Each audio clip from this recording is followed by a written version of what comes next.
Attendre. Non, on va devoir régler les problèmes actuels. Il va falloir régler les problèmes. Je vous donne juste un exemple très simple. Au Sénégal, aujourd'hui, il y a 8 universités publiques. Il y a 298 universités privées.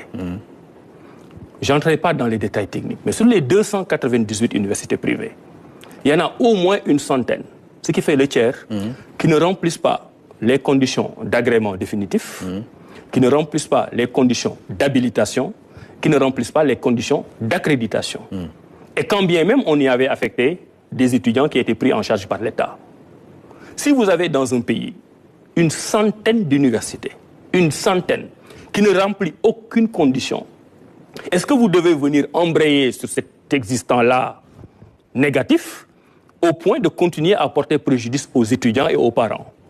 Aujourd'hui, il y a même des écoles où on a constitué des collectifs d'étudiants qui ont payé des études, qui ont obtenu des diplômes et qui, une fois sur le marché du travail, se rendent compte que leurs diplômes ne sont pas reconnus.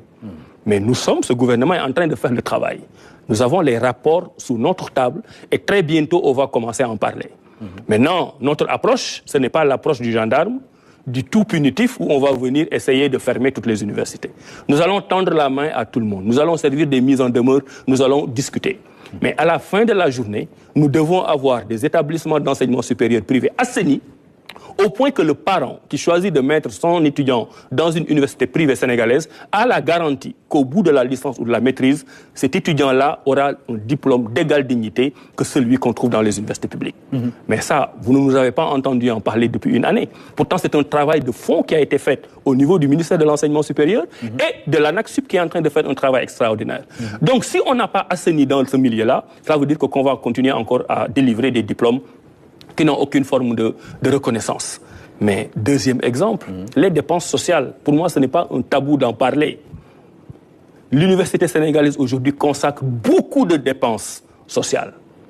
Ce n'est pas que ce n'est pas bien d'avoir des dépenses sociales, parce qu'il y aura toujours des démunis qui ont besoin de l'accompagnement de l'État.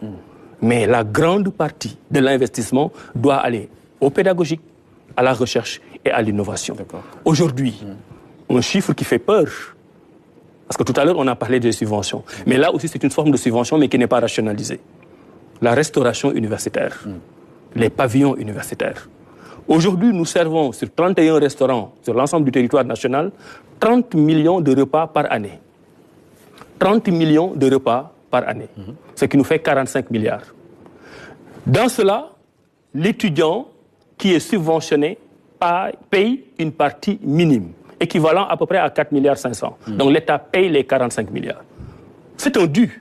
L'État du Sénégal doit pouvoir continuer à le faire, mais en rationalisant. En faisant quoi concrètement? En rationalisant, en faisant en sorte, d'abord pour les bourses, que ceux qui bénéficient des bourses soient ceux qui méritent d'avoir des bourses. Il y a des bourses sociales, des bourses d'excellence et des bourses normales, mais que ceux qui sont excellents aient des bourses d'excellence et qu'on mette en place un critère pour savoir qui mérite la bourse, qui ne mérite pas la bourse. Aujourd'hui, 70% des étudiants sénégalais ont une allocation d'études. Si le Sénégal avait ces moyens-là de l'assurer, on aurait assuré 100% des bourses aux étudiants. Mais aujourd'hui, le système est en train de craquer. Et c'est le legs que nous avons trouvé. Et nous avons l'obligation de travailler pour rationaliser les bourses. Tout le monde ne peut pas avoir des bourses. Ce n'est pas possible, ça n'existe dans aucun pays du monde.